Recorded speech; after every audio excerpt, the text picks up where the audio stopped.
Assalamualaikum warahmatullahi wabarakatuh. Kami tim B dari SMA Negeri 2 Singingilir. Perkenalkan, nama saya Geraldi Franz Immanuel Pardede. Berdirinya saya di sini sebagai pembicara pertama. Saya Ilham Al-Munawar sebagai pembicara kedua.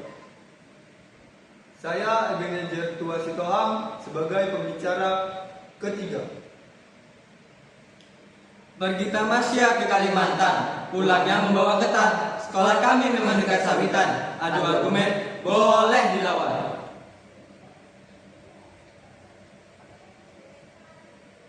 Baiklah, di sini saya akan menjelaskan argumen saya tentang mosi kita pada kali ini, yaitu mosi yang berjudul Perjanjian Giyanti adalah siasat VOC untuk memecah belah Kerajaan Mataram. Baiklah, Dewan Juri yang arif dan bijaksana, izinkan saya memberi beberapa penjelasan tentang poin-poin penting yang ada di dalam mosi tersebut. Nah, poin yang pertama adalah Perjanjian Giyanti. Apa itu Perjanjian Giyanti? Perjanjian Giyanti adalah kesepakatan antara VOC dan pihak Mataram yang diwakili oleh Sunan Pakubuwana III dan dari pihak yang memberontak dari kelompok Pangeran Mangkubumi yang menjadi suatu solusi bagi salah satu kerusuhan yang terus terjadi di Kerajaan Mataram.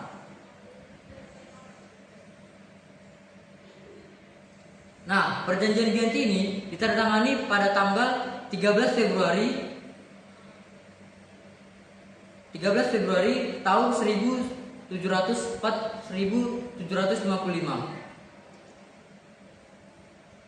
Lalu, nama Giyanti ini diambil dari nama desa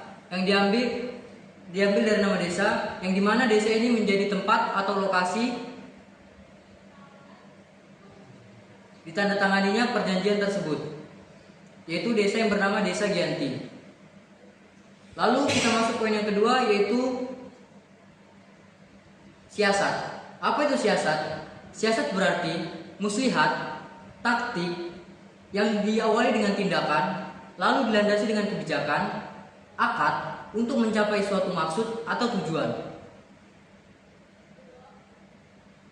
Lalu yang ketiga ada memecah belah. Memecah belah berarti suatu kubu yang menjadi memecah belah atau bercerai-berai.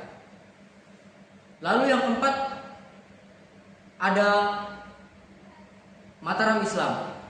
Mataram Islam ini adalah kerajaan yang bernuansa Kesultanan Jawa yang berdiri sekitar pada abad yang ke-16. Lalu yang kelima atau yang terakhir ada organisasi VOC atau Verenigde Oost-Indische Compagnie yang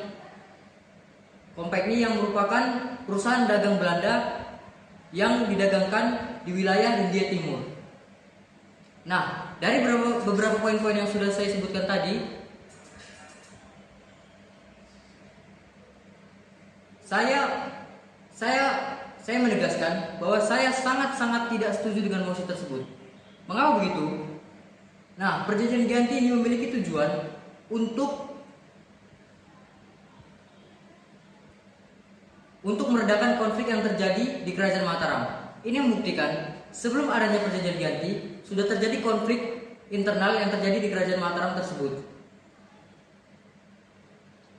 Nah, dari pernyataan ini bahwa sudah timbal balik dengan pendapat saya, dan saya menegaskan kembali bahwasanya saya sangat-sangat tidak setuju dengan mosi tersebut yang menyatakan bahwa Perjanjian Giyanti adalah siasat VOC untuk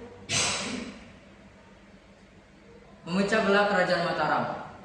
Nah, untuk argumen yang lebih dalam akan dijelaskan oleh pembicara kedua. Terima kasih.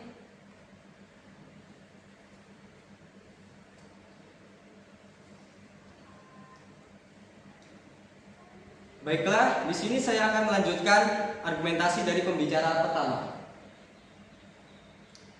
Dewan juri yang terhormat, di sini saya akan menjelaskan latar belakang terbentuknya Perjanjian Giyanti ini.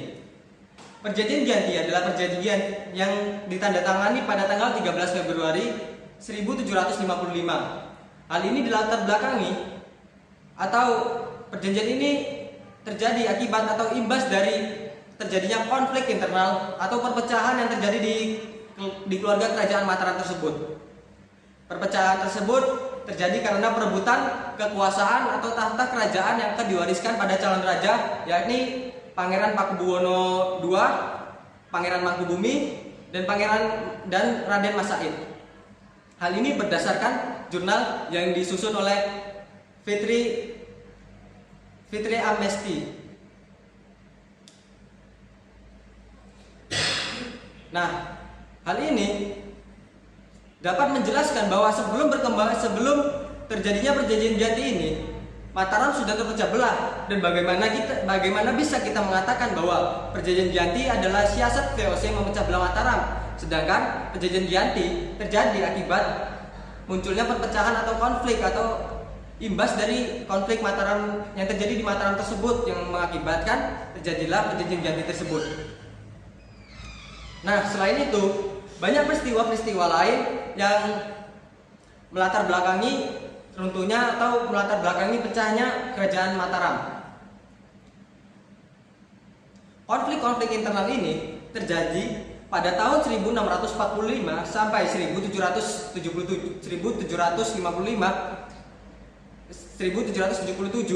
Hal ini sudah jauh dari Perjanjian Giyanti tersebut ditandatangani. Jauh sebelum Perjanjian Giyanti tersebut ditandatangani, sudah terjadi banyak konflik internal yang mengakibatkan Mataram tersebut terpecah belah. Salah satunya yakni peristiwa Pacinan pada tahun 1740 sampai 1746. Pemberontakan yang dilakukan Mas Garendi secara besar-besaran untuk menjatuhkan kerajaan, serta sikap diskriminatif rakyat-rakyat yang mengakibatkan pemberontakan besar, dan perang saudara yang terjadi antara Pangeran Mangkubumi, Pangeran Pakubuwono II, serta Raden Mas Said yang mengakibatkan kemiskinan rakyat pada masa itu, sehingga penduduk pada masa itu hanya tinggal 25%. Hal ini menjelaskan bahwa Perjanjian Giyanti bahwa perpecahan Mataram sudah terjadi sebelum terbentuknya Perjanjian Giyanti atau sebelum ditandatanganinya Perjanjian Giyanti. Mataram sudah terpecah belah. Hal ini sangat jelas karena Perjanjian Giyanti merupakan imbas dari perpecahan atau konflik internal antara keluarga kerajaan tadi. Seperti yang dijelaskan pembicara satu tadi, bahwa tujuan dibentuknya atau ditandatangani Perjanjian Giyanti adalah untuk meredakan kerusuhan yang terjadi akibat konflik internal yang terjadi antara calon-calon raja, yakni Pangeran Mangkubumi, Pangeran Pakubuwono II, dan Raden Mas Said, sehingga terbentuklah terjadi Perjanjian Giyanti tersebut. Hal ini sudah jelas bahwa saya sangat tidak setuju dengan mosi tersebut. Di mana-mana yang namanya siasat itu merupakan suatu taktik atau muslihat yang dilakukan untuk mencapai suatu tujuan sebelum berperang. Namun dalam kasus ini Mataram sudah terpecah belah dan terbentuklah Perjanjian Giyanti tersebut akibat imbas dari konflik internal tersebut. Saya sangat tidak setuju dengan mosi tersebut, dan argumen saya akan saya pertahankan, dan kesimpulannya akan dilanjutkan oleh pembicara ketiga.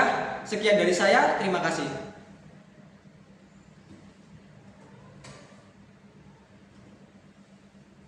Salam sejahtera bagi kita semua. Kita akan masuk pada bagian kesimpulan. Akan tetapi, Dewan Juri yang terhormat, sebelum saya memberikan argumen kesimpulan, izinkan saya menjelaskan 5 poin penting yang ada pada mosi kita saat ini. Yang pertama, Perjanjian Giyanti. Apa itu Perjanjian Giyanti?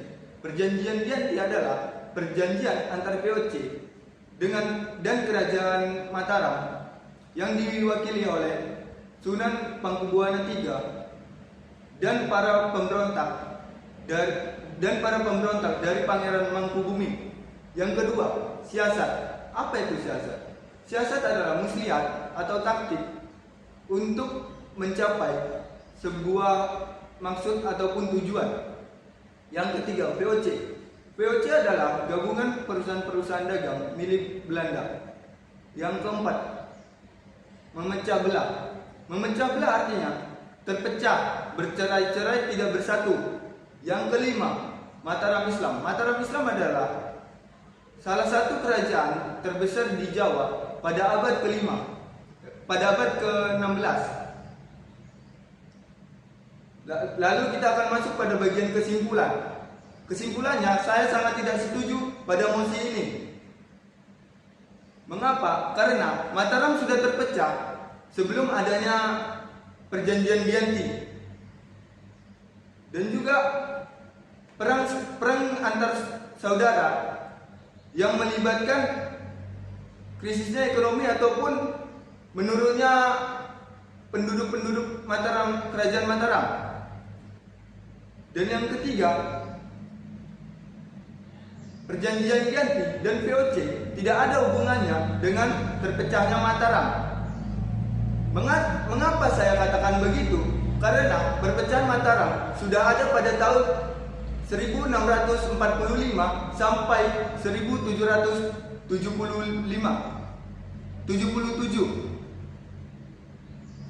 Dan dari ketiga data tersebut dapat kita simpulkan bahwa memang perpecahan Mataram sudah ada semenjak tahun 1645 sampai 1775.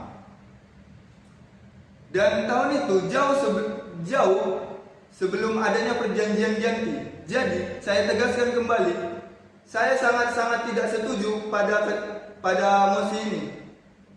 Hanya itu yang dapat saya sampaikan. Sekian dan terima kasih.